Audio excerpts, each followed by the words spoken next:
The key is to identify these cancers early so we can increase the survival.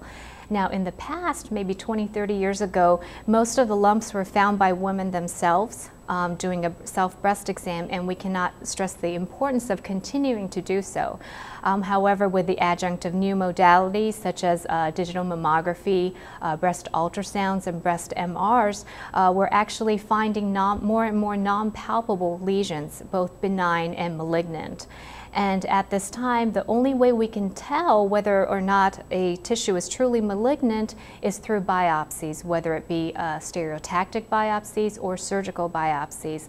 So every day as clinicians, we are looking for another method, a less invasive method to try to identify these tumors that are malignant. And one of the very promising new technology is called elastography.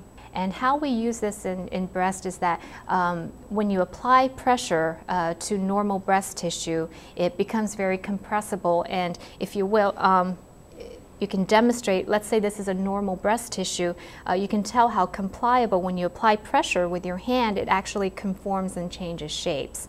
Whereas a malignant cell, if you have a tumor, is more like this marble, which is very firm. And when you actually apply pressure onto it, it does not give.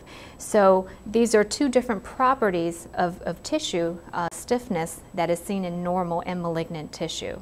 There are many studies out there that are studying elastography, and it looks very promising. And comparing to tissue biopsy, some of the studies show up to a 98% accuracy in determining malignancy in certain tumors. So although we're not completely there yet, I think further studies are still underway, and it looks like a very promising tool to help us become more and more, or less and less invasive.